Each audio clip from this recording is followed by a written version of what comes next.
عليكم ورحمة الله وبركاته. إن الحمد لله وحده، والصلاة والسلام على رسول الله وعلى آله وصحبه ومن والاه.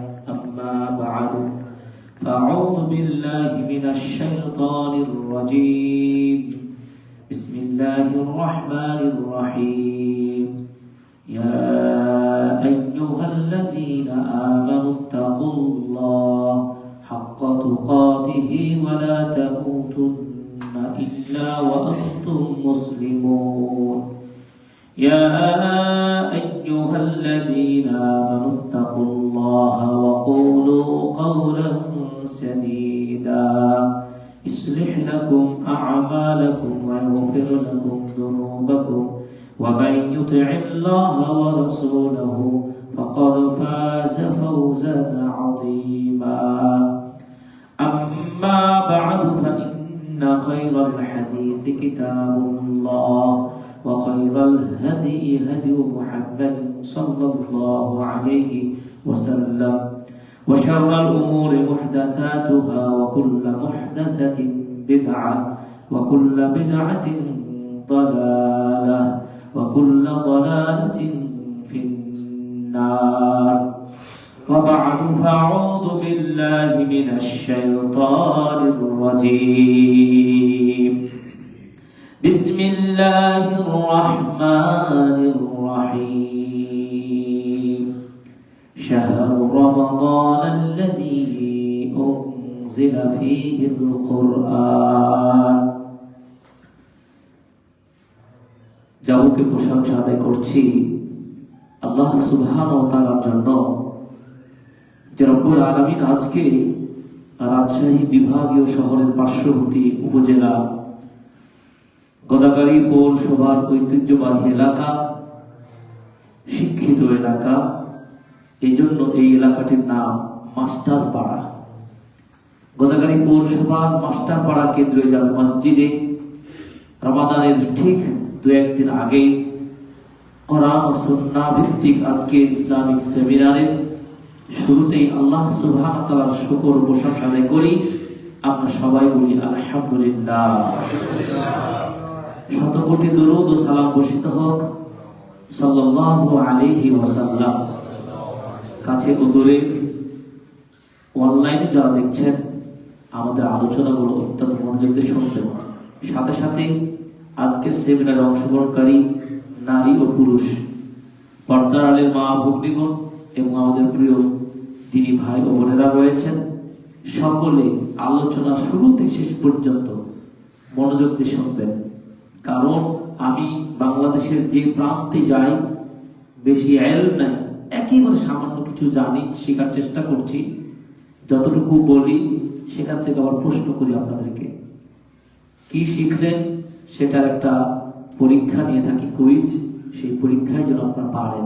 যারা পারবেন তাদেরকে আমরা কয়েকজনকে বই পুরস্কার দেব ইনশাআল্লাহ। সাথে সাথে আমার দাওয়া কমিউনিটি পরিবার থেকে সকল উপস্থিত নারী পুরুষ সকলকে আমরা অল্প একটি নাস্তার ব্যবস্থা করেছি। আল্লাহ তাআলা যেন আমাদের এই চেষ্টাটা কবুল করেন, আমিন।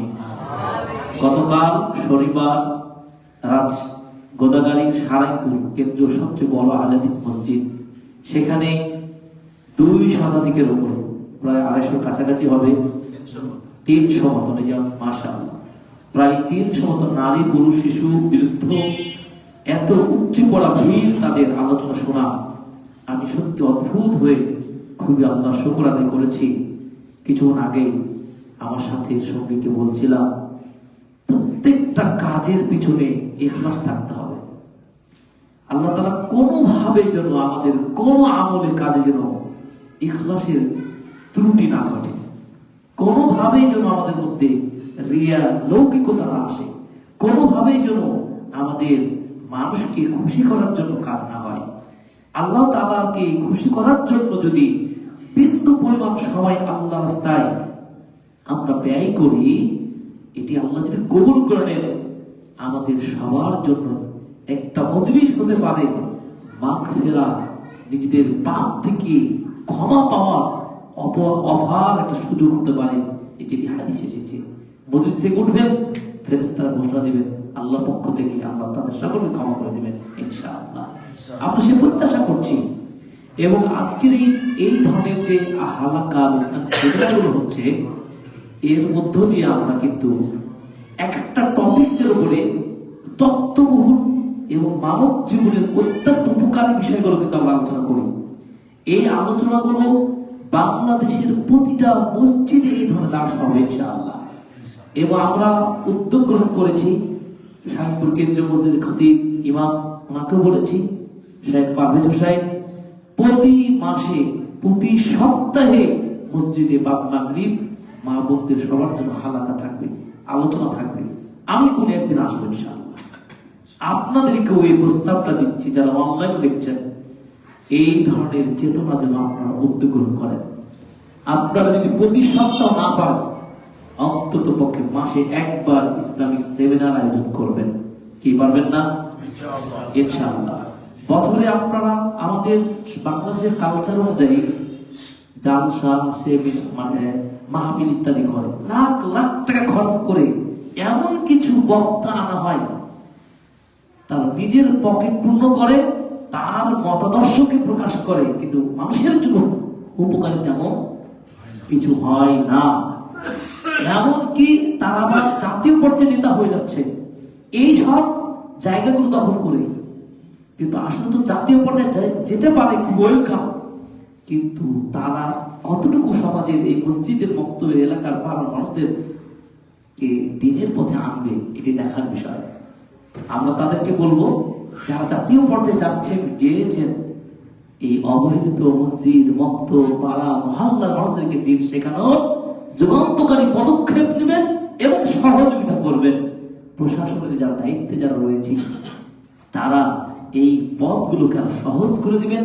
এবং আপনারা যারা মিডিয়ার দায়িত্বশীল যারা রয়েছেন, শুধু নাচ গান আর সংবাদ মিথ্যা ছড়াছড়ি নিয়ে আপনারা মিডিয়াগুলো ব্যবহার করছেন, মিডিয়া পরিচালক যারা রয়েছেন, টেলিভিশন এবং সরকারি বেসরকারি প্রতিষ্ঠানগুলো রয়েছেন, আপনার দিন চর্চার একটা অ্যাডভার্টাইজ দেখতে পান, আপনারা মসজিদের একটা উন্নয়নের অ্যাডভার্টাইজ দেখতে পান, একটি খুতবা সম্প্রচার হয়। বাংলাদেশের কোন মিডিয়া আমার চোখে পড়ে না যে সেন্টার মসজিদ বলেন বা দেশের বিভাগীয় পর্যায়ে বলেন, উপজেলা পর্যায়ে বলেন, প্রত্যেকটা জেলা উপজেলায় কম বেশি মিডিয়া আছে না নাই, তাদের প্রতিনিধিরা আছে না নাই। আজকের অনলাইনে সোশ্যাল মিডিয়ার যুগে তারা চাইলে কিন্তু এই মুসলিম জনতার ইমামদের, খতিবদের, গবেষকদের গবেষণাগুলো, খুতবাগুলোকে তারা লাইভ সম্প্রচার করতে পারে, তারা সেগুলো তুলে ধরতে পারে। কিন্তু আমি মনে করি নতুন বাংলাদেশের এই পরিবেশে প্রত্যেকটা দায়িত্বশীল পার্লামেন্ট মেম্বার যারা হয়েছেন, যারা চেয়ারম্যান হয়েছেন, যারা প্রতিনিধি রয়েছেন, প্রত্যেক ক্ষেত্রে দায়িত্বশীল ইসলামকে উঁচু করার চিন্তা রাখবেন। ইসলামী জাগরণ, ইসলামী শিক্ষায় একটা দেশের প্রতি সবচেয়ে তারাই ভালোবাসা দিতে পারে, তারা একটা দেশের সার্বভৌমত্ব রক্ষার পিছনে সবচেয়ে বেশি অবদান রাখবে ইনশাআল্লাহ। তারা কোনোদিন তাদের আমানত নষ্ট করবে না, তারা কোনোদিন দেশের সম্পদকে লুণ্ঠন করবে না, কখনো তারা দুর্নীতিবাজ হবে না। ইসলামী চেতনা যদি, ইসলাম শিক্ষা যদি, ইসলামী সংস্কৃতি যদি আমাদের সন্তানদের মধ্যে দিতে পারি, আদর্শটা যদি আমাদের ছোট্ট ভালো কচি কাচাদের মধ্যে যদি ছোট কাল থেকে শেখাতে পারি, তারা যখন নেতা হবে তখন তাদের দ্বারা কি অন্যায় হয়? তাদের নৈতিকতার জায়গা থেকে চুরিও করবে না, বাটপাড়িও করবে না, 2 নম্বরেও করবে না। এই জন্য একটা সুন্দর একটা রাষ্ট্র গঠন করতে হলে, একটা সমাজকে বিনির্মাণ করতে হলে আমাদের প্রত্যেকটা মসজিদ ভিত্তিক এই শিক্ষা ব্যবস্থাপনায় আমাদেরকে আরো সজাগ হতে হবে, দায়িত্বশীলতার ভূমিকা পালন করতে হবে। এটাই হবে আমাদের বিশ্ববিদ্যালয়, মসজিদে হবে আমাদের সকল সেন্টার শিক্ষা ও দীক্ষার প্রচার ইনশাআল্লাহ। তাই আমি মনে করি মাস্টার পাড়া এই মসজিদে অন্তত মাসে একটা সেমিনার করবেন। আপনাদেরকে যত সহযোগিতা লাগে, আমি বাংলাদেশে থাকলে আছি ইনশাআল্লাহ, আমি সহযোগ করবো ইনশাআল্লাহ। সাথে আমাদের আছেন, আমরা টিম করে ফেলবো। আমাদের এখানে কোন ধরনের মতাদর্শ মানে মত পার্থক্য নেই, কারোর সাথে বিরোধ নেই, কারোর প্রতি আমাদের ক্ষোভ নেই। সকল ওলামাদেরকে নিয়ে আমরা বিশেষ করে প্রথম টার্গেট গোদাগাড়ি পৌরসভা। গোদাগাড়ি পৌরসভা আমাদের আলেমদের আমাদের সাথে যোগাযোগ করুন, সকলকে ওয়েলকাম জানাচ্ছি। আমি সহ আমাদের পারভেজ ভাই, আমাদের জিয়াউর রহমান ইমাম, আমাদের নুরুল হাফিজ নুরুজ্জামান, আমাদের সাব্বির ভাই, অনেক তো হয়ে গেছে আমরা, তাই না? সুতরাং আমাদের জনবল আলেমের কিন্তু অভাব নেই। আমাদের আরো অনেক মুরব্বী ওস্তাদ রয়েছেন গোদাগাড়ির বুকে, আমরা তাদেরকে আমন্ত্রণ জানাই, তাদের দোয়া চাই। আমাদের লাইভ প্রোগ্রামগুলো দেখছেন দেশে বিদেশে, গোদাগাড়ির এবং গোদাগাড়ির বাইরে, রাজশাহীর বাইরে যারা দেখছেন, সকলের কাছে আমরা সহযোগিতা চাই, দোয়া চাই। এই জাগরণ যেন প্রত্যেকটা এলাকায় ছড়িয়ে পড়ে, সে আশা করছি। আল্লাহ কবুল করুন, আমিন। পরবর্তী হচ্ছে আলোচনা। আমরা 3টা টপিক আলোচনা করব ইনশাআল্লাহ। খুব মূল কথাগুলো বলে যাব। আপনারা সম্ভাবনা খাতা কলম রাখবেন, মা বোনরা নোট করবেন, শিখবেন, ইনশাআল্লাহ উপকার হবে। প্রথম নাম্বার হচ্ছে যে আমরা যে সময়টাতে অবস্থান করছি এটা হলো ঠিক রমাদান মাসের 2-1 দিন আগের অবস্থা। এই তো আজকে কি বার? রবিবার, ইয়াউমুল আহাদ, ইয়াউমুল ইসনাইন, সোম, মঙ্গল, বুধ। এই 2-3 দিন পরে কিন্তু ইনশাআল্লাহ মুসলিমদের কাঙ্ক্ষিত রমাদান মুবারক মাস আমরা প্রবেশ করতে চাই। এর আগেই রমাদানকে আমরা কিভাবে গ্রহণ করতে পারি, রমাদানে আমরা কোন শ্রেণীর কোয়ালিটির মানুষ হব, রমাদান থেকে আমরা কতক্ষণ সফল হব, কত মানুষ ক্ষতিগ্রস্ত হব, এবং রমাদানে কি চাই, রমাদান আমরা কি চাই, এই 3টা আলোচনা। এক হচ্ছে প্রথম যে টপিকটা ধরবো, আসবাবুল মাগফিরা ফি রমাদান। রমাদান মাসে ক্ষমা পাওয়ার যে কারণগুলো রয়েছে। রমাদান মাস বান্দাকে পাপ মুক্ত করার জন্য আসে। অন্য কোনো মাসে এতগুলো অফার, পাপ থেকে মুক্ত হওয়ার সুযোগ নেই যতটা রমাদান আল্লাহ তাআলা দিয়েছেন। তো সেই কারণগুলো কি? রমাদান মাস, এই মাসটি মানুষের পাপ মুক্ত হওয়ার বিশেষ সুযোগ। বাৎসরিক 12 মাসের একটি মাস আল্লাহ তাআলা আমাদেরকে দিয়েছেন। এই মাসটিকে রমাদান মাস বলা হয়। এই মাসটির মর্যাদা অনেক বেশি। তার 1 নম্বর কারণ হলো এই মাসে কোরআন নাযিল হয়েছে। সূরাতুল বাকারায় আল্লাহ বলছেন, শাহরু রমাদানাল্লাযী উনজিলা ফীহিল কোরআন। কোরআন এই মাসে নাযিল হয়েছে। এটা মাস, এইজন্য এই মাসটার মর্যাদা আল্লাহ বাড়িয়েছেন। 2 নম্বর কি? এই মাসের একটি রাত আছে, ওই রাতে স্পেশালি কোরআনটা নাযিল হয়েছে। এজন্য ওই রাতটির নাম হলো কি? লাইলাতুল কদর। মানে কি? মহিমান্বিত, অতি মর্যাদাপূর্ণ রাত। এই রাতে কোরআন নাযিল হয়েছে, তাই এই রাতের মর্যাদা বেড়ে গেছে। এই কোরআন যে নবীর উপরে নাযিল হয়েছে, সেই নবীর মর্যাদা সকল নবী রাসূলের উপরে সর্বশ্রেষ্ঠ, তাই না? এবং এই কোরআন যে উম্মার উপর নাযিল হয়েছে, সেই উম্মার মর্যাদা সকল উম্মার উপর শ্রেষ্ঠ না? এই কোরআন যে ফেরেশতা নিয়ে এসেছেন, সেই ফেরেশতার মর্যাদা কি সকল ফেরেশতাদের মধ্যে শীর্ষ পর্যায়ে নাই? তাহলে কোরআনের সাথে সম্পর্ক যা রয়েছে তার মর্যাদা বেড়ে গেছে। 1 ফেরেশতা জিবরিল আমিন, 2 মুহাম্মদ সাল্লাল্লাহু আলাইহি ওয়াসাল্লাম, 3 উম্মতে মুহাম্মাদী, 4 রমাদান মাস, 5 লাইলাতুল কদর।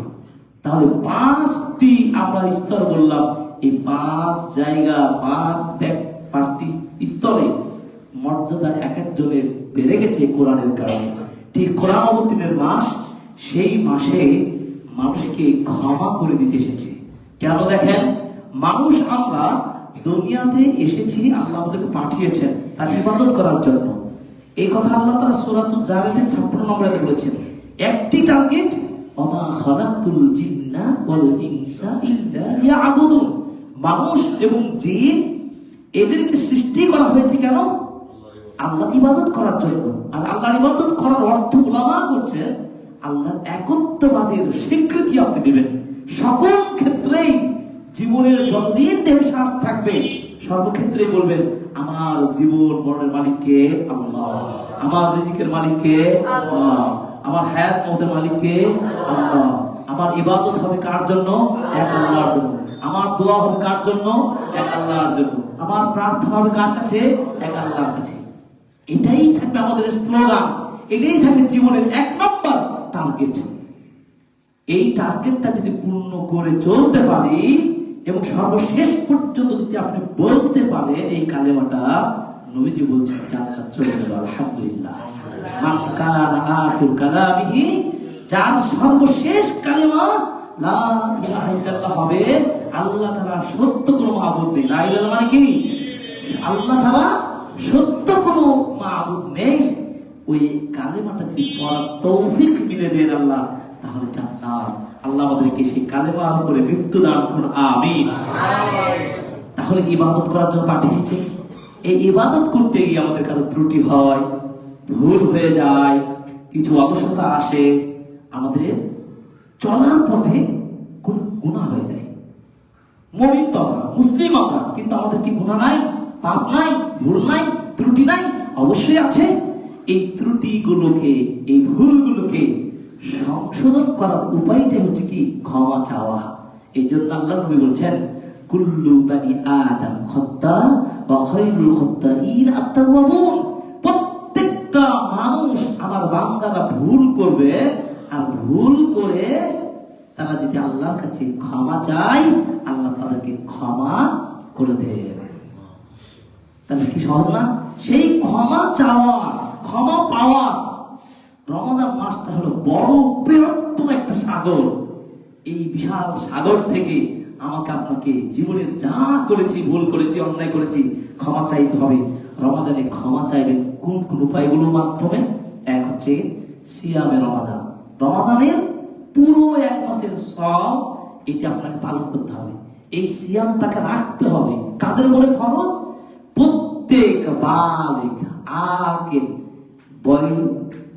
যার বয়স হয়েছে, যার বিবেক শক্তি রয়েছে, এবং যিনি উপস্থিত থাকবেন, মুসাফির না, এমন সকল পুরুষ নারী সবার উপরে এক মাস ব্যাপী সিয়াম রাখা ফরজ।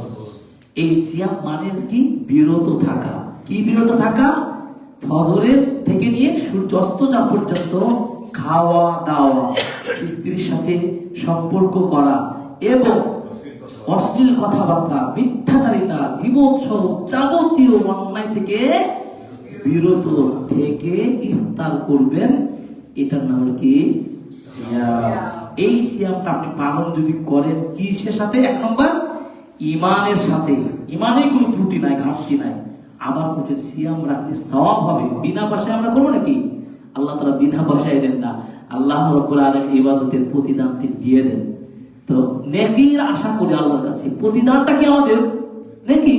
তো আল্লাহ রাসূল বলেন, মান সামা রমাদান ঈমানান ওয়া ইহতিসাবান গুফিরা মা তাকাদ্দামা মিন যামবি। যে ব্যক্তি ঈমানের সাথে সওয়াবের আশায় সিয়াম পালন করলো, আল্লাহ তার পূর্বে সব গুনাহ মাফ করে দিল। সুবহানাল্লাহ। তাহলে গুনাহ মাফের এক নম্বর কারণ কি?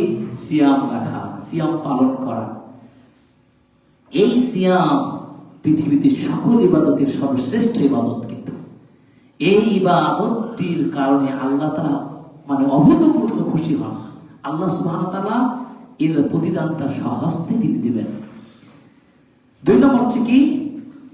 কিয়াম রমাদান। রমাদানের সাথে সিয়াম রাখবেন, সাথে কিয়াম রমাদান করবেন। রমাদান মাসে রাতের সালাত আদায় করবেন। একই ভাবে যদি নেকির আশায় মান কামা রমাদান ঈমানান ওয়া ইহতিসাবান গুফিরা মা তাকাদ্দামা মিন যামবিহি। কেউ যদি নেকির আশায় ঈমানের সহিত কিয়ামুল লাইল করে, রাতের সালাত আদায় করে, ইমামের সাথে একসাথে জামাতে পড়লো।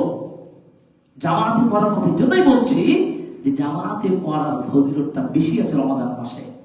এরপরেও আপনি রাতের গভীরে একা একা নফল সালাত পড়তে পারেন। এইভাবে কিয়ামুল লাইল যদি করেন, তবু আল্লাহ তাআলা পূর্বের গুনাহগুলোকে ক্ষমা করে দেবেন। সুবহানাল্লাহ। কথা হলো, এই গুনাহ কি সব গুনাহ? গুনাহ দুই প্রকার, পাপ দুই প্রকার। একটা হচ্ছে কাবীরা, একটা হচ্ছে সাগীরা। কাবীরা মানে বড় বড় গুনাহ, আর সাগীরা মানে ছোট ছোট গুনাহ। সাগীরা গুনাহগুলো আল্লাহ ক্ষমা করে দেবেন, কিন্তু কবিরা গুনাহ কিন্তু ক্ষমা করবে না। কবিরা গুনাহ 100 মধ্যে রয়েছে। ইমাম যাহাবী রাহিমাহুল্লাহ কিতাবুল কাবাইর একটা কবিরা গুনাহগুলো কি কি একটা লিস্ট করে একটা বই তিনি সংকলন করেছেন। তো কবিরা গুনাহ কি? মিথ্যা কথা বলা কবিরা গুনাহ। এটা তো সবাই করি নাকি? অহরহ মিথ্যাচারিতা করি আমরা। গাল দেওয়া, অন্যকে ফাহিশা কথায় কথা বলা, গীবত করা, চুগলখড়িতা করা, ওজনের পরিমাণে কম বেশি দেওয়া, ধোঁকা দেওয়া, এই সবগুলো কবিরা গুনাহ। এমনকি পোশাক পরবেন, টাকনুর নিচে পরবে, এটাও কবিরা গুনাহ। আল্লাহ ছাড়া অন্য কাউকে ডাকবেন, প্রার্থনা করবে, এটা কবিরা গুনাহ, শিরক হয়ে যাবে। এভাবে আমাদের মাঝে অনেক কবিরা গুনাহ রয়েছে। এই কবিরা গুনাহ ক্ষমা চাওয়ার সুযোগ করে দিয়েছেন। সেটা কি? তওবা করতে হয়। একান্ত বিশুদ্ধ তওবার মধ্য দিয়ে আল্লাহ তাআলা কবিরা গুনাহ ক্ষমা করতে পারে। তওবা করবেন তিনটি শর্তে। এক হচ্ছে কি, যেই পাপটা করতেন আপনি, মনে করেন আপনি মিথ্যা কথা বলতেন, এটা অভ্যাস আছে আপনার, মিথ্যা কথা আজকে থেকে ছেড়ে দিতে হবে আপনাকে, যা কখনোই মিথ্যা বলবো না, এই শর্তটা আপনাকে পূর্ণ করতে হবে। 2 নম্বর, আপনি যে মিথ্যা কথা বলতেন, এটা যে একটা পাপের কাজ, এই জন্য এটাকে কি করবেন? নিন্দা জানাবেন। জি, আমি আব্দুল রহিম মিথ্যা কথা বলতাম, এই মিথ্যা কথা বলার কারণে তো আমার কবিরা গুনাহ হয়, আল্লাহ তো আমাকে ক্ষমা করবেন না। জি, এই ধরনের আচরণ আমি আর রাখতে চাই না, এই শর্ত করবেন। 3 নম্বর কি, আপনি সিদ্ধান্ত নেবেন যে আর কখনোই মিথ্যা বলবো না, ব্যাপারে সংকল্পবদ্ধ এবং সংকল্পটাকে খুব সুদৃঢ় করবেন যে না, মিথ্যা বলবো না। এটা যদি অন্তর থেকে বিশ্বাস নিয়ে যদি 3টা শর্ত পূরণ করে তওবা করেন, আল্লাহ পূর্বের গুনাহ ক্ষমা করে দেবেন। শুধু তাই নয়, তওবা করলে ওই গুনাহগুলোকে আল্লাহ নেকি দ্বারা পরিবর্তন করে দেয়। সুবহানাল্লাহ। মানে আল্লাহ রহমান রহিম দেওয়ার ক্ষেত্রে সাগর বিশাল পথ, অনেক কিছু দিতে পারেন, কিন্তু আমরা চাইতে জানি না, বলতে জানি না, সেই ফর্মুলা জানি না। তাহলে জানলাম রমাদান আমাদের ক্ষমা করতে আসে, একটা সিয়াম রাখলে ক্ষমা হয়, 2 নম্বর হলো কিয়ামুল লাইল বলে ক্ষমা হয়, 3 নম্বর কি, তাফতিরুস সাইম, সাইম একদম সিয়াম পালনকারী ব্যক্তিকে ইফতার করালে গুনাহ মাফ হয়। দেখেন, মান ফাত্তারা সাইমান ফালাহু মিথলু আজরিহি, আল্লাহ নবী বলছেন, কেউ যদি কোন সাইম ব্যক্তিকে ইফতারি করায়, তাহলে সমপরিমাণ সওয়াব নেকি তিনিও পেয়ে যাবেন। সুবহানাল্লাহ। আর যদি নেকি পেয়ে যান, তাহলে কি একদিক থেকে গুনাহগুলো মিটে যাবে, কারণ আপনি ভালো কাজের জন্য ইফতারি করাচ্ছেন, নেকির জন্য করছেন, কল্যাণের জন্য করছেন। এই ইফতারিও করাবেন, যাদের সামর্থ্য রয়েছে ইফতারি করাবেন। আমরা চেষ্টা করি বিভিন্ন জায়গায় ইফতারি করাই, আমার সুযোগ হলে এখানেও ইফতারের আয়োজন করা যেতে পারে ইনশাআল্লাহ। 4 নম্বর। 5 নম্বর কি, যিকরুল্লাহ তাআলা, আল্লাহ তাআলাকে প্রচুর স্মরণ করতে হবে, জিকির, তাকে স্মরণ করতে হবে। আল্লাহ রাব্বুল আলামিন সূরাতুল বাকারা 152 নম্বরে বলছেন, ফাযকুরুনি আযকুরকুম, তোমরা আমাকে স্মরণ করো, আমি তোমাদের স্মরণ করব। কোরআন আল্লাহ 4টা ওয়াদা দিয়েছেন, এই 4টা ওয়াদা তিনি রেজাল্ট সাথে সাথে দেওয়ার প্রতিশ্রুতি করেছেন। সুবহানাল্লাহ। আপনি যদি শর্ত পূর্ণ করেন, আল্লাহ দিয়ে দিবেন। সেই 4টি ওয়াদা কি? একটা জিকির, আল্লাহকে স্মরণ। আল্লাহ বলছেন, তোমরা আমাকে স্মরণ করো, আমি তোমাকে স্মরণ করব। ইউনূস নবী যখন মাছের পেটে বিপদ মুহূর্তে কাকে ডাক দিলেন? আল্লাহকে। আল্লাহ বাঁচায়নি? 3 জন ব্যক্তি পাহাড়ের গর্তের মধ্যে আটকে গেলেন, কাকে স্মরণ করেছিলেন? আল্লাহকে স্মরণ করেছিলেন। আল্লাহকে পাথর থেকে তাকে রক্ষা করলেন না? রক্ষা করলেন। আল্লাহ বলেছেন যে তোমরা আমাকে স্মরণ করো, আমি তোমাদের স্মরণ করব। এই আল্লাহ ওয়াদা পূর্ণ হয়ে গেল। 2 নম্বর কি, উদউনি আস্তাজিব লাকুম, আল্লাহ বলছেন তোমরা আমাকে ডাকো। আল্লাহ একটা শর্ত দিচ্ছেন, তাহলে আমি তোমাদের ডাকে সাড়া দেব। আপনার কি চাহিদা, কি চাওয়া, কি আপনার ইচ্ছা, আপনি আল্লাহর কাছে বলেন, আল্লাহ আপনাকে দেওয়ার জন্য তিনি সেই কথা ওয়াদা দিয়েছেন। সুতরাং কি করবো? আল্লাহর কাছে আমরা চাইবো। 3 নম্বর কি, লা ইন শাকারতুম লা আযীদান্নাকুম, তোমরা যদি আমার নিয়ামত পেয়ে শুকর আদায় করো, আমি আল্লাহ আরো তোমার নিয়ামতটা বাড়িয়ে দেব। কারো কাছে 10 টাকা আছে, যদি বলে যে আল্লাহ আমি 10 টাকার মালিক, অনেক খুশি হয়েছি আলহামদুলিল্লাহ। কারো কাছে তো 10 টাকাও নাই, আমি তো ভালো আছি। ওই 10 টাকার বরকত যে কি জিনিস, আল্লাহ আকবার। এই সন্ধ্যার আগে একজন ডক্টরের সাথে কথা বলছিলাম, তো বলছি শেখ, যা ইনকাম করি আমরা, যতটুকু উপার্জন করি, তাতে অন্যান্য বড় বড় দামি দামি প্রফেসরদের চাইতে ভালো আছি আলহামদুলিল্লাহ। আমিও একমত হয়ে বললাম যে আমাদের মনটা যতটা উদার থাকে, আলহামদুলিল্লাহ, যতটা মনটা প্রশস্ত থাকে, বড় বিত্তশালী, বড় বড় মানে প্রতিশোধের ব্যক্তিদের সে মনটা থাকে না। এই আল্লাহ তাআলা আমাদের দিয়েছেন, আমাদের বরকত রয়েছে। সুতরাং আল্লাহ তাআলা কথা যে সত্য, আপনি যে শুকর আদায় করেন আল্লাহ বাড়িয়ে দেবেন, এটা আল্লাহ ওয়াদা। 4 নম্বর ওয়াদা কি? এই কথাটা এই জন্য বলছি, 4 নম্বর ওয়াদা হলো আল্লাহ তাআলা ওই শ্রেণীর মানুষদেরকে ক্ষমা করে দেন যারা ক্ষমা চায়। আল্লাহ তাআলা ওই শ্রেণীর ব্যক্তিদেরকে শাস্তি দেন না, কিন্তু শাস্তি দিবেন না। ওয়াদাটা হচ্ছে কি? শাস্তি দিবেন না যদি তারা ক্ষমা চায়।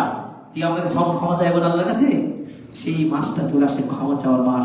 এই 4টা ওয়াদা আমরা অবশ্যই আল্লাহর এই ওয়াদাকে বাস্তবায়ন করার জন্য আমরা আল্লাহকে স্মরণ করব বেশি বেশি। 2 নম্বর আল্লাহকে ডাকবো। 3 নম্বর আল্লাহ তাআলা শুকরের কৃতজ্ঞতা জ্ঞাপন করবো। 4 নম্বর ক্ষমাও চাইবো। এই জন্য নবী সাল্লাল্লাহু আলাইহি ওয়াসাল্লাম একটা মজলিসে বসলে দৈনিক শতাধিকবারের উপরে তিনি কি করতেন? কি ইস্তেগফার করতেন, 70-100 বার করতেন, আস্তাগফিরুল্লাহ ওয়া আতুবু ইলাইহি। তাহলে আল্লাহ তাআলা বলছেন, দেখুন সূরা আহজাবের 35 নম্বর আয়াতে বলছেন, ওয়াযাকিরিনাল্লাহা কাসীরান ওয়াযাকিরাত। অনেকগুলো জিকিরকারী বান্দা বান্দি আছে যারাই আল্লাহকে স্মরণ করবে, আ'আদ্দাল্লাহু লাহুম মাগফিরাতাও ওয়া আজরান আযীমা। আল্লাহ ওই জিকিরকারী বান্দা বান্দীদের জন্য তিনি কি ক্ষমা প্রস্তুত করেছেন এবং এর প্রাইজ বিশাল পুরস্কার তিনি প্রস্তুত করেছেন। বলুন আলহামদুলিল্লাহ। তাহলে ক্ষমা চাইতে আমাদের টাকা লাগে না তো, কষ্ট লাগে না তো, প্রয়োজন তো আমাদের। আল্লাহর কাছে আমরা ক্ষমা চাইব। 6 নম্বর হচ্ছে কি? সরাসরি ক্ষমা চাওয়া। 5 নম্বরটা হলো জিকির বা স্মরণের মধ্যে থাকা, আল্লাহকে স্মরণ করবেন যেই মুহূর্তে থাকেন, এটা ক্ষমার একটা মাধ্যম। 6 নম্বর কি? সরাসরি ইস্তেগফার করবেন, ক্ষমা চাইবেন। আল্লাহ তাআলা বলেছেন সূরাতুন নিসা 110, ওয়া মান ইয়া'মাল সুআন আও ইয়াযলিম নাফসাহু সুম্মা ইয়াস্তাগফিরুল্লাহা ইয়াজিদিল্লাহু গফুরার রহিমা। যে ব্যক্তি অন্যায় কাজ করবে অথবা নিজে নিজে নিজের উপর জুলুম করবে, শিরক করলো, অন্যায় করলো, পাপ করলো, তার মানে গুনাহের কাজ করলো কেউ, বা নিজে নিজে একটু পাপের কাজ করে দিল, এরপরেও যদি আল্লাহ বলছেন মায়াস্তাগফিরুল্লাহ, এরপর যদি সে আল্লাহর কাছে ক্ষমা চায়। ইস্তেগফার মানে কি? ক্ষমা চাওয়া। ইস্তেগফার মানে ক্ষমা চাওয়া। আপনি ক্ষমা চাইলেন, আপনি একটা গুনাহ করেছেন, আপনি মিথ্যা কথা বললেন, কাউকে ধোঁকা দিলেন, কারো 10 টাকা মেরে দিলেন, অথবা কাউকে আপনি প্রতারণা করলেন, বা আপনি হয়তো অন্যায়টা কি জিনিস সেটা আপনি জানেন। আমাদের মেধা বুদ্ধিতে এটা পরিষ্কার জানি যে আমি কতটুকু অন্যায় করছি। এই অন্যায়টা আপনি বুঝতে পারছেন, এরপরে আপনি কার কাছে ক্ষমা চাইবেন? আল্লাহ। আল্লাহ ভুল করে দিয়েছি, অন্যায় হয়ে গেছে আমার। আল্লাহ পাক বলছেন আল্লাহকে তুমি গফুর রহিম হিসেবে পাবে, ক্ষমাকারী, তিনি দয়াকারী, কারণ তিনি দয়া করেন, রহম করেন। আল্লাহ চিন্তা করা যায় আল্লাহ তাআলার কাছে এইভাবে আমরা কি করবো? ক্ষমা চাইব। ক্ষমা চেয়ে আমরা যদি চাইতে জানি তিনি ক্ষমা করবেন। এই জন্য হাদিস একটা রয়েছে, হাদিস 40 আছে, ইত্তাকিল্লাহ হাইসুমা কুনতা, তুমি যেখানে থাকো আল্লাহকে ভয় করো। এরপর একটা বলেছে ওয়াতবা ইসাইয়াহ আল হাসানাত তামহুহা, যখনই তোমার দ্বারা কোনো গুনাহের কাজ হবে, অন্যায় হবে, পাপ হবে, সাথে সাথে তার বিপরীতে একটা ভালো কাজ করেন। ধরেন সন্ধ্যার আগে আপনি একটা অন্যায় করেছেন, কাউকে একটা বকা দিয়েছেন, হতে পারে না? অন্যায় তো বিভিন্ন ধরনের হতে পারে, গুনাহের কাজ। আপনি নামাজ পড়ে ওযু করে মসজিদে এসে দেখলেন যে না, একটা সুন্দর কোরআনের হালাকা হচ্ছে, দ্বীনি আলোচনা হচ্ছে, বসে গেলেন, মনে মনে ইস্তেগফার করছেন, আল্লাহ আস্তাগফিরুল্লাহ। আল্লাহ সুবহানাহু ওয়া তাআলা কি করবেন? তিনি রাসূল বলছেন এই যে ভালো কাজটা করলো, ওই যে পূর্বে যে পাপটা করেছে নামাজে মাগরিবের আগে, এই ভালো কাজটা করার কারণে সে আল্লাহ মিটিয়ে দিবেন। রাসূল সাল্লাল্লাহু আলাইহি ওয়াসাল্লাম বলেছেন।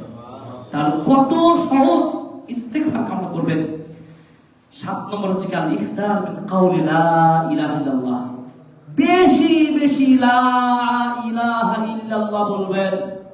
আল্লাহর নবী সাল্লাল্লাহু আলাইহি ওয়াসাল্লাম এই লা ইলাহা ইল্লাল্লাহ সম্পর্কে বলেছেন, হাদিহিল কালিমা কালিমাতুন নাজাত, এই কালিমাটা হচ্ছে নাজাতের কালিমা, এই কালেমা হচ্ছে কি? জান্নাতে যাওয়ার কালেমা। এই জন্য রাসূল সাল্লাল্লাহু আলাইহি ওয়াসাল্লাম তার চাচা আবু তালিবকে মৃত্যুর আগ পর্যন্ত বলেছিলেন, চাচা ইয়া আম্মি কুল লা ইলাহা ইল্লাল্লাহ, চাচা তুমি একবার বলো লা ইলাহা ইল্লাল্লাহ, আমি তোমার জন্য সুপারিশ করতে পারবো, তুমি সফল হয়ে যাবে, তুমি মুক্তি পেয়ে যাবে। এই লা ইলাহা ইল্লাল্লাহ বেশি বেশি পড়বেন। একটা হাদিসে আছে আল্লাহ রাব্বুল আলামিন বান্দাদের জন্য 4টি কালেমা বাছাই করেছেন। কয়টা কালেমা? 4টি কালেমা তিনি নির্বাচন করেছেন। ইন্নাল্লাহ আস্তাফা, নিশ্চয় আল্লাহ তাআলা বাছাই করেছেন বান্দাদের জন্য 4টি কালেমা। এই কালেমাগুলো আমরা মা বোনেরা সকলে পড়ব, সহজ উপায়ে নেকি অর্জন। কি? সুবহানাল্লাহ। একবার সুবহানাল্লাহ বললে 20টি নেকি, একবার আলহামদুলিল্লাহ বল, একবার আল্লাহু আকবার বললে 20টি নেকি, একবার লা ইলাহা ইল্লাল্লাহ বললে 20টি নেকি।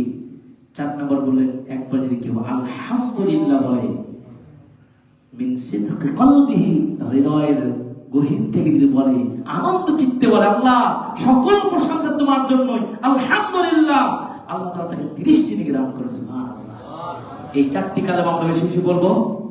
সুবহানাল্লাহ, আলহামদুলিল্লাহ, লা ইলাহা ইল্লাল্লাহ, আল্লাহু আকবার। আমরা সহজেই কিন্তু পারি। তাহলে বুঝতে পারলাম যে এই কালিমা লা ইলাহা ইল্লাল্লাহটা বেশি বেশি বলবো। 8 নম্বর কি? সুআলুল্লাহ আল জান্নাহ ওয়াল ইস্তিআযা মিনান নার, আল্লাহর কাছে জান্নাত চাইবেন এবং জাহান্নাম থেকে মুক্তি চাইবেন। কেন? কেন? হাদিস আছে, তিরমিজির হাদিস, রাসূল সাল্লাল্লাহু আলাইহি ওয়াসাল্লাম বলেন, যখন কোনো বান্দা 3বার জান্নাত চায়, আল্লাহুম্মা নাসআলুকাল জান্নাহ, আল্লাহুম্মা নাসআলুকাল জান্নাহ, আল্লাহুম্মা নাসআলুকাল জান্নাহ, হে আল্লাহ তোমার কাছে জান্নাত চাই, হে আল্লাহ তোমার কাছে জান্নাত চাই, হে আল্লাহ তোমার কাছে জান্নাত চাই। জান্নাত নিজেই আল্লাহর কাছে বলে, আল্লাহ তুমি এই বান্দাকে জান্নাতি হিসেবে কবুল করে নাও। 3বার বলেন যে আপনারা আমার সাথে, ওই নিয়ম কিন্তু আমি বলছি। আবার যদি কেউ বলে 3বার বলে আল্লাহুম্মা আজিরনা মিনান নার, আল্লাহ জাহান্নাম থেকে আমাদেরকে বাঁচাও, জাহান্নাম থেকে বাঁচাও, জাহান্নাম থেকে বাঁচাও। জাহান্নাম নিজেই আল্লাহকে বলবেন, আল্লাহ তুমি তোমার এই বান্দাদেরকে জাহান্নাম থেকে বাঁচিয়ে দাও। তাই এই দোয়াগুলো বেশি বেশি করতে হবে। জান্নাত চাইবে বেশি, রমজান সেই বিশেষ মাস, আল্লাহ জান্নাত চাই, জান্নাত চাই, জান্নাত চাই, জাহান্নাম থেকে মুক্ত হতে চাই। ইবনে রাজব হাম্বলি রাহিমাহুল্লাহ বলেন, ফাহাদিল খিসালিল আরবাআ, এই যে জান্নাত চাওয়া, জাহান্নাম থেকে মুক্তি পাওয়া, এই খিসাল, এই বৈশিষ্ট্যগুলো আমাদের মধ্যে কি থাকতে হবে। তাহলে দিন কুমিনার মা, জাহান্নাম থেকে আল্লাহ মুক্ত করে দিবেন ইনশাআল্লাহ। অতএব আসুন আমরা এই রমাদানে মাগফিরাত, আমাদের গুনাহগুলো মোচনের যে আমলগুলো বলছি সে কাজগুলো করব। 9 নম্বর কি?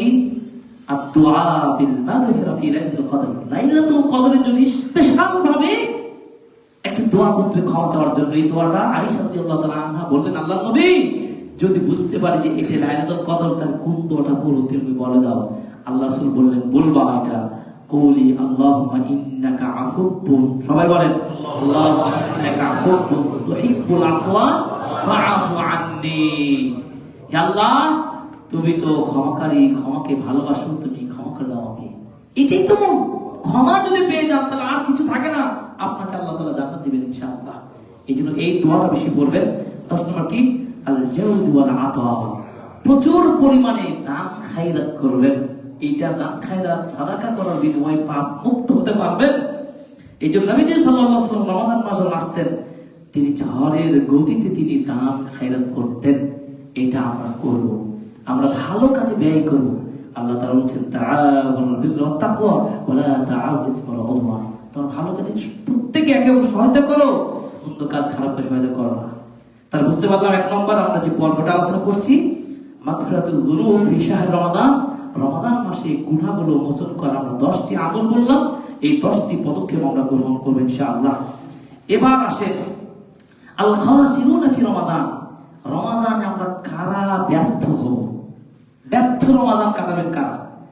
রমাদান পেয়েও কাজে লাগাতে পারলেন না, এই শ্রেণীর মানুষ কারা?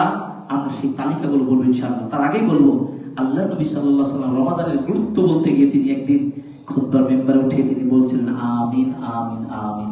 সাহাবীগণ বললেন, ইয়া রাসূলুল্লাহ, ব্যাপারটা কি আপনি আজকে আমিন বললেন?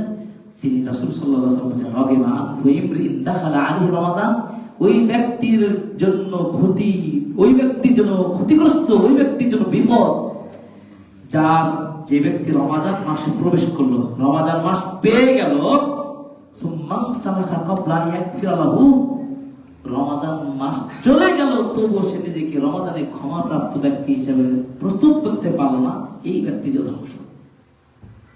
তাই ক্ষতিগ্রস্ত হয়ে গেল না? তাহলে রমাদানে যেন ক্ষতিগ্রস্ত না হই আমরা, এই রমাদানকে প্রোডাক্টিভ রমাদানে রূপান্তর করার জন্য কি এখন আমাদের প্রস্তুতি নিতে হবে। আমরা ব্যর্থ কাতারে যেতে চাই না, আমরা সফল হতে চাই। ব্যর্থ কারা হবে? দেখেন কাদের জন্য ব্যর্থ, এই মাসটি কাদের জন্য ওয়েলকাম আর কাদের জন্য দুর্ভাগ্য।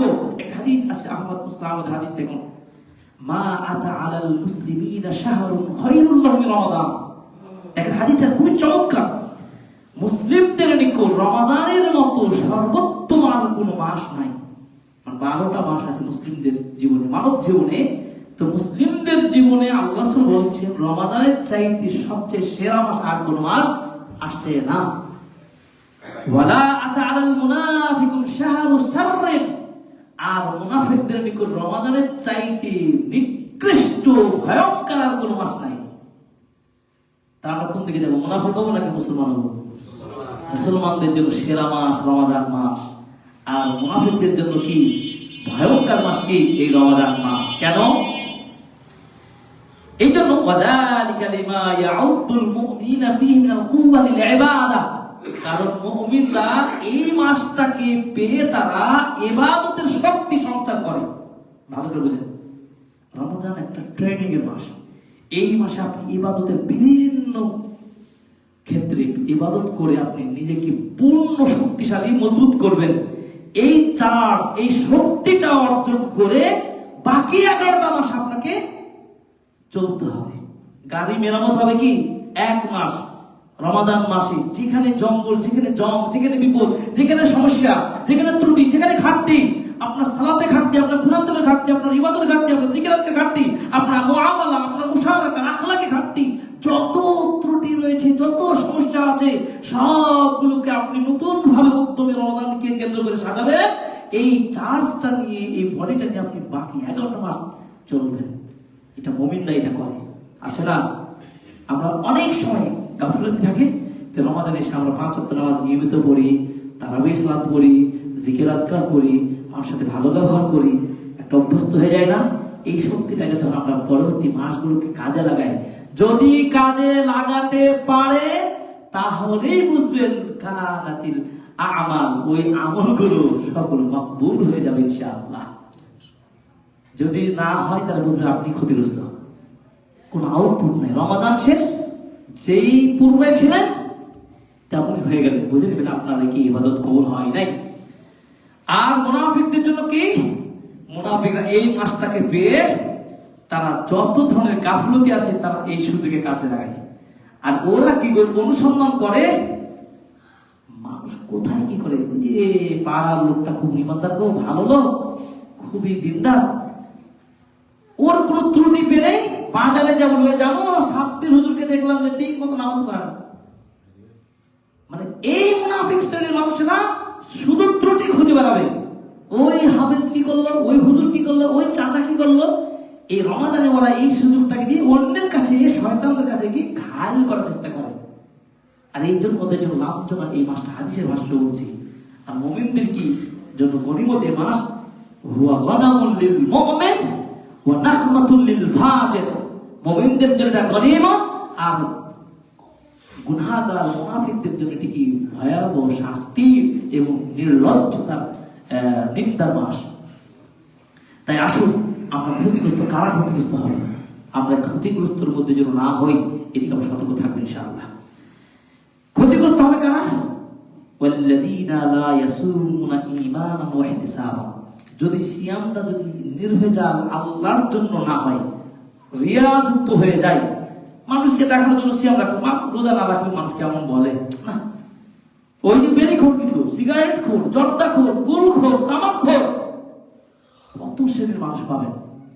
রমজান মাসে সিয়ামটা রাখেই জন্য যে সমাজের প্রেস্টিজের ব্যাপার, মানুষ কি বলবে, আমার ভোট ছুটে যাবে, মানুষ বলে এই লোকটা বেরোজাদা, এই চক্ষু লজ্জার কারণে সিয়ামটা রাখেন। আল্লাহ এই শ্রেণীর মানুষ যে সিয়াম রাখলো, সিয়ামটা কাজে লাগলো না, এই হলো এক নম্বরে ক্ষতিগ্রস্ত। তার সিয়ামটা হতে হবে কিসের জন্য? নির্ভেজাল আল্লাহর জন্য। যদি সিয়ামটা যদি নির্ভেজাল আল্লাহর জন্য হয়, তাহলেই আল্লাহ খুশি করে এই প্রাইসটা তিনি নিজাতে দিতে চেয়েছেন, as-sawmuli wa ana ajzi bihi। সিয়াম যারা আমাকে খুশি করার জন্য রাখবে, আমি আল্লাহ তাকে সহস্তে তাকে আমি কি দেব? এর প্রতিদান আমি দেব ইনশাআল্লাহ। এই জন্য আমাদেরকে সেইভাবে সিয়াম পালন করতে হবে। 2 নম্বর কি?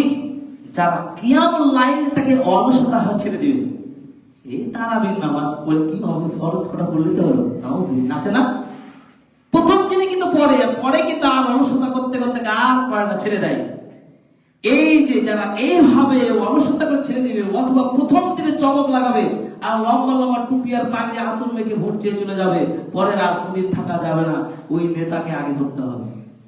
নেতা হয়েছে 30 দিন ইমাম সাহেব তারাবি বলো, দেখি পারো কিনা। বুঝতে পেরেছেন? মানে আমি আমার জায়গায় আমি নেতা, আপনি আপনার জায়গায় নেতা। প্রত্যেকেই তার নিজ সত্তাই নেতা। এই নেতাগিরি আমাকে যদি আমার নাফসকে করতে হয়, তাহলে এই অলসতা পরিহার করে আপনি ইমামের সাথে কিয়ামুল লাইল 30 দিন আপনি করবেন, তাহলে তো ক্ষমা পাবেন।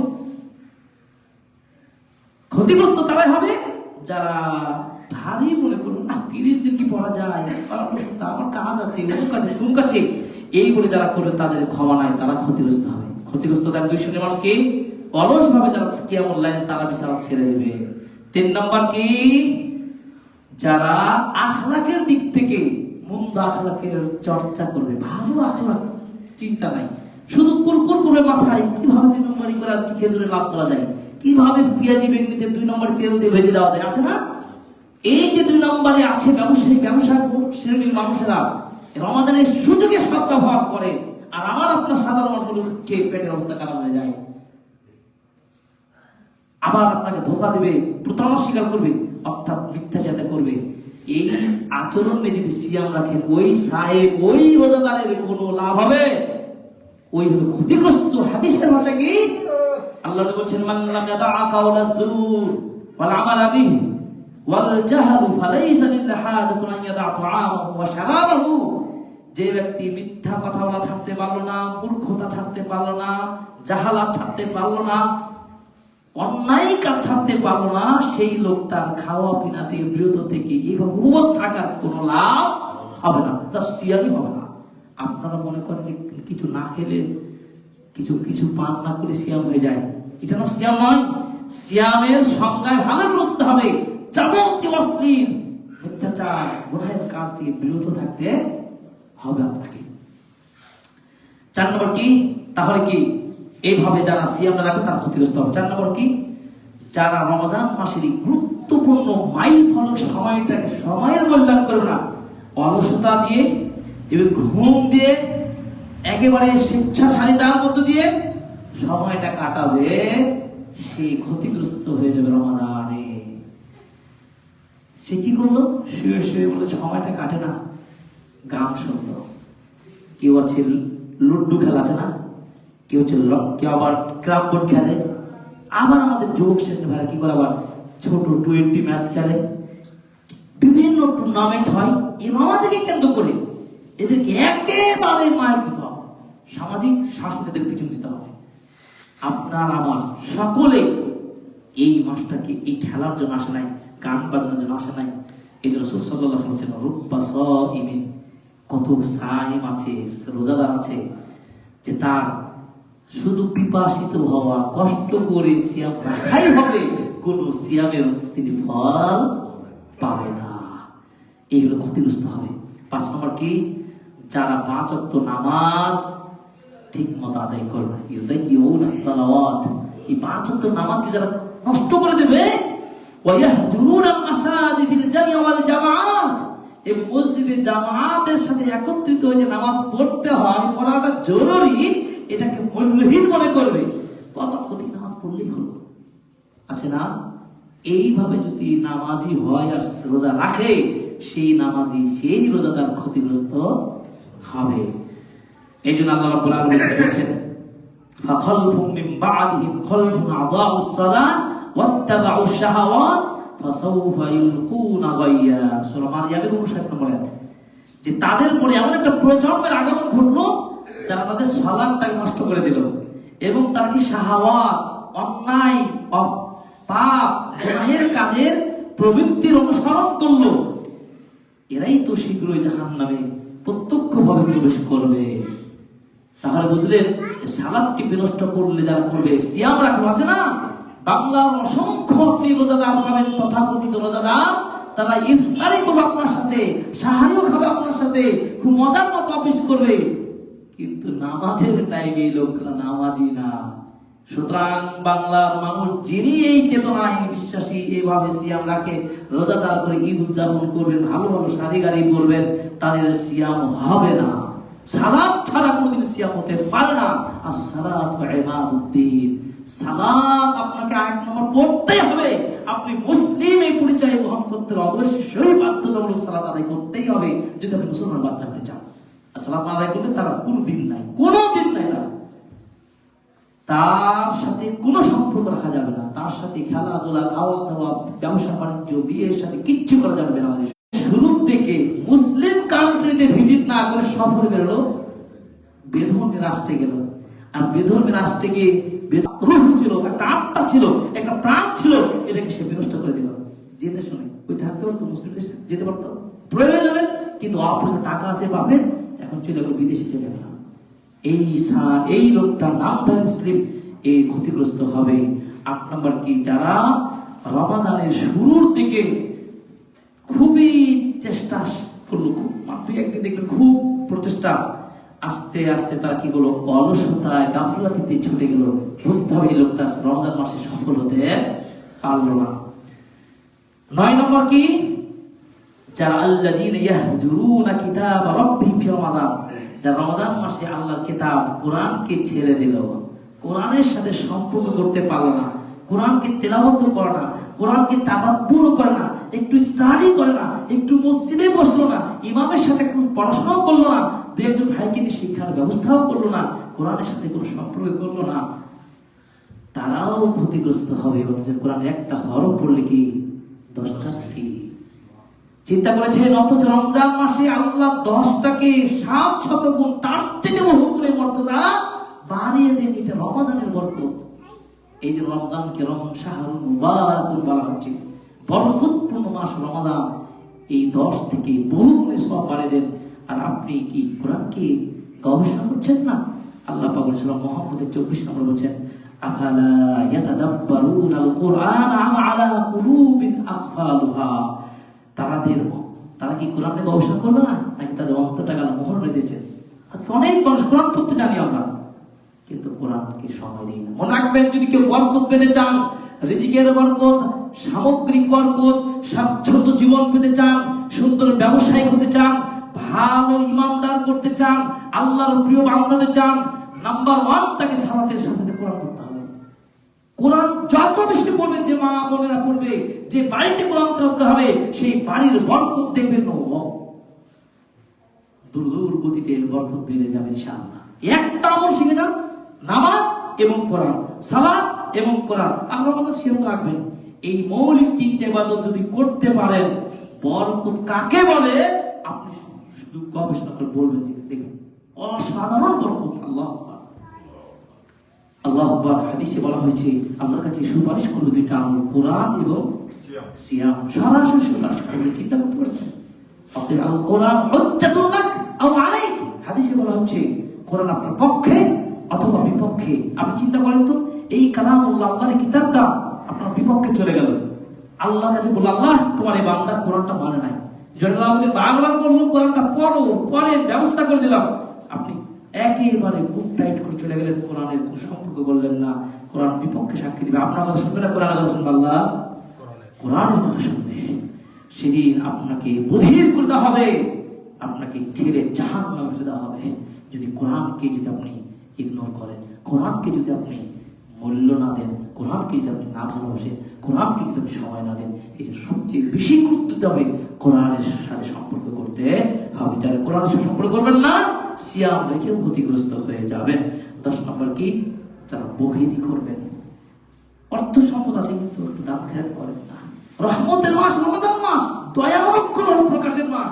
এই দয়া অনুগ্রহ অনুভূতি আপনি ইফতারি করলেন খুব ভালো ভালো, আপনি সাহারি খেয়েছে কত ভালো, আপনার প্রতিবেশী একটা অসহায় আছে তাই কিছু দিলেন না, এটা করলে হবে কি? হবে না। আপনারা কি করবেন? আপনাদের যা রিজিক পেয়েছেন আল্লাহ তাদেরকে আমি যে সম্পদ দিয়েছি সেখান থেকে তারা যেন একটা খরচ করে, এটাই তো মুমিনের পরিচয়। বখিলি হওয়া যাবে না। হা আনতুম হাউলাই তাদউনা লিতুনফিকু ফি সাবিলিল্লাহ, তাদেরকে ডাকা হয় যে তোমরা আল্লাহর রাস্তায় খরচ করো। ফামিনকুম মাইয়াবখালু ওয়া মাইয়াবখালু ফাইন্নামা ইয়াবখালু নাফসিহি। আর অথচ দেখা যায় তোমাদের মধ্যে কেউ কেউ বখিলি করে। বখিলের ব্যাপারে খুবই শক্ত হাদিস আছে, আল বখিল করতে চলবে না। কৃপণতা ছেড়ে দেন, আশুহা, এই কৃপণতা বখিলিতে ছাড়তে হবে, ক্ষতিগ্রস্ত হয়ে যাবেন। রমজান মাসে দান খায়রাতের মাস, দান করলে আল্লাহ রাগ দমন হয়ে যায়, রাগ দান করলে রোগ বালামও দূর হয়, দান খায়রাত করলে কবরের আযাব থেকে মুক্তি পাওয়া যায়, দান খায়রাত করলে আল্লাহর বিশেষ ছায়া পাওয়া যায়। আল্লাহ তাআলা আমাদেরকে এই রমাদানে এই সমস্ত কাজ, আমরা 2টা পর্ব আলোচনা করলাম। একটা হচ্ছে কি, রমাদানে ক্ষমা পাওয়ার পথগুলো বললাম 10টা, আর 10টা বললাম রমাদানে ক্ষতিগ্রস্ত হবে কারা। পরবর্তীতে বাকি পর্বগুলো আলোচনা করবো ইনশাআল্লাহ। কোনো সুযোগ আসলে শুনে নেবেন, আমার ফেসবুক পেজ আছে, ইউটিউব চ্যানেল আছে, সেখান থেকে শুনবেন। পরবর্তী পর্বগুলো আলোচনা করব। আপনাদের মা বোনদের সকলের দৃষ্টি আকর্ষণ করছি যে আপনারা আজকের আলোচনা যে মৌলিক বিষয়গুলো শুনলেন, রমজানের সিয়াম ফরজ, এটি আমাদের ছেলে মেয়ে সবাই পালন করবেন। কেউ অসুস্থ হলে তাহলে ভিন্ন কথা, আপনাদের সকলের জন্য নাস্তার ব্যবস্থা আছে। আমার পরিবারের পক্ষ থেকে, আমার পক্ষ থেকে আপনারা নাস্তা আপনাদেরকে দেওয়া হবে, সাথে তার আগে কুইজ প্রশ্ন হবে। আপনাদের যে আলোচনা করলাম, এই আলোচনা থেকে যারা হাত তুলবেন আগে, তাদেরকে এই প্রশ্ন উত্তর সঠিক দিতে পারলে আমরা আপনাদেরকে পুরস্কৃত করবো ইনশাআল্লাহ।